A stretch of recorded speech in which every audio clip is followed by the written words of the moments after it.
আসসালামু আলাইকুম। সবাইকে এগ্রিকালচার ফ্যামিলির পক্ষ থেকে জানাই স্বাগতম। এই যে আমার এই ছোট গাছের মধ্যে যে ফাঁকিগুলো দেখতে পাচ্ছেন, এই ফাঁকিগুলোর বয়স আজকে ৪২ দিন। আলহামদুলিল্লাহ এই ৪২ দিন বয়সী আমার ফাঁকিগুলো আজকে ১ম ডিম দিয়েছে। যদিও ডিমটি অনেক ছোট, কিন্তু ১ম অবস্থায় ডিম পাড়ার কারণে ডিমের সাইজটি কিছুটা ছোট এসেছে। আজকের এই ভিডিওটি করার মূলত আমার একটাই উদ্দেশ্য, সেটা হচ্ছে অনেকেই আমাদের কাছে প্রশ্ন করে থাকেন, ভাই আমার পাখির বয়স ৪০ দিন, ৪৫ দিন, ৫০ দিন এমনকি ৬০ দিনের উপরে হয়ে গেছে। কিন্তু তারপরে আমার কোয়েল পাখি ডিম দিচ্ছে না। এরকম প্রশ্ন আমাদেরকে অনেকেই করে থাকেন। আজকের এই ভিডিওটি করার মূলত একটাই উদ্দেশ্য, সেটি হচ্ছে যারা প্রশ্ন করেন কোয়েল পাখি ডিম দিচ্ছে না, আজকের এই ভিডিওটি মূলত তাদের উদ্দেশ্যেই। কেন আপনার কোয়েল পাখি ডিম দিচ্ছে না? আজকের এই ভিডিওতে আমি সেটা নিয়ে আলোচনা করব ইনশাআল্লাহ। মূলত কোয়েল পাখি ডিম না দেওয়ার অনেকগুলো কারণ রয়েছে। এর মধ্যে সবচেয়ে গুরুত্বপূর্ণ যে কারণটি সেটি হচ্ছে আপনি কোয়েল পাখি কোথায় থেকে সংগ্রহ করছেন। অর্থাৎ আপনার কোয়েল পাখি সংগ্রহ করার উপর নির্ভর করবে আপনার কোয়েল পাখি ডিম দিবে নাকি দিবে না। অনেকেই দেখা যায় বাজার থেকে পাখি কিনে আনেন পালন করার জন্য। আর বাজারের ম্যাক্সিমাম পাখি থেকেই মূলত কোয়েল পাখি ডিম পারে না। এর কারণ হচ্ছে বাজারে যে সমস্ত পাখি কিনতে পাওয়া যায় এগুলো অধিকাংশ মূলত খাওয়ার জন্য পালন করা হয়ে থাকে। শুধু খাবার জন্য এই পাখিগুলো বড় করার কারণে ওদের খাবার দাবার এবং ঔষধ প্রয়োগ সঠিকভাবে করে না খামারিরা। কারণ ওদেরকে বিক্রি করে দেয়ারই মূল উদ্দেশ্য থাকে খামারিদের। যার জন্য এ সমস্ত পাখিদের নিম্নমানের খাবার খাইয়া থাকে।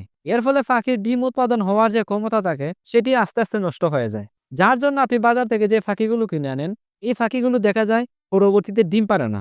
এজন্য অবশ্যই আপনি বাজার থেকে কুইল পাখি না কিনে আপনার পরিচিত যারা খামারি আছে, যারা কুইল পাখি পালন করছে এবং বাচ্চা ফুটিয়ে বাচ্চা বড় করে বিক্রি করে তাদের কাছ থেকে পাখি সংগ্রহ করার চেষ্টা করুন। কারণ তারা সঠিকভাবে ব্রুডিং, পুষ্টি গুণাগুণ সম্পন্ন খাবার এবং সঠিক নিয়মে পাখিকে ঔষধ দিয়ে থাকে এবং একটি নির্ধারিত নিয়মের মধ্য দিয়ে পাখিগুলোকে তারা বড় করে থাকে। যার জন্য পরবর্তীতে পাখির বয়স যখন ৪০ দিন বা ৪৫ দিন হয়ে যায়, তখন থেকে পাখি ডিম পাড়া শুরু করে। আর এই যে আমার এই পাখিগুলো দেখতে পাচ্ছেন, এগুলোকে আমি নিজে ফুটিয়ে বড় করে যত্ন নিয়ে পালন করেছি। আলহামদুলিল্লাহ, যার জন্য আমার ৪৫ দিন লাগেনি, বরং ৪২ দিন বয়সে ডিম পাড়া শুরু করেছে এই পাখিগুলো। আর এজন্য আপনারা পাখি কিনার ক্ষেত্রে সতর্ক থাকুন। কারণ আপনার পাখির কিনার ক্ষেত্রেই নির্ভর করবে আপনার পাখির ডিম দিবে নাকি দিবে না। যদি আপনি চান আপনার পাখির ডিম পারুক, তাহলে অবশ্যই আপনি কোনো না কোনো খামারের কাছ থেকে পাখি সংগ্রহ করার চেষ্টা করুন। কারণ খামারই ওইভাবে পাখি তৈরি করে যাতে পাখি একটা সময় গিয়ে ডিম পাড়া শুরু করে। এজন্য পাখি কিনতে হলে অবশ্যই আপনি খামারের কাছ থেকে পাখি সংগ্রহ করবেন।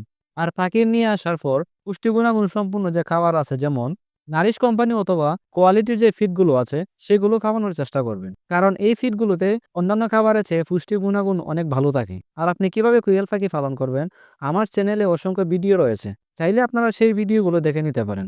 তো দোয়া করবেন আমার পাখিগুলোর জন্য, যাতে পাখি সবগুলো পাখি ডিম পাড়া শুরু করে।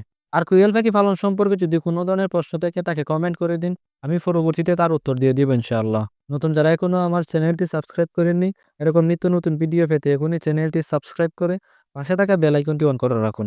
সবাই ভালো থাকবেন। আল্লাহ হাফেজ।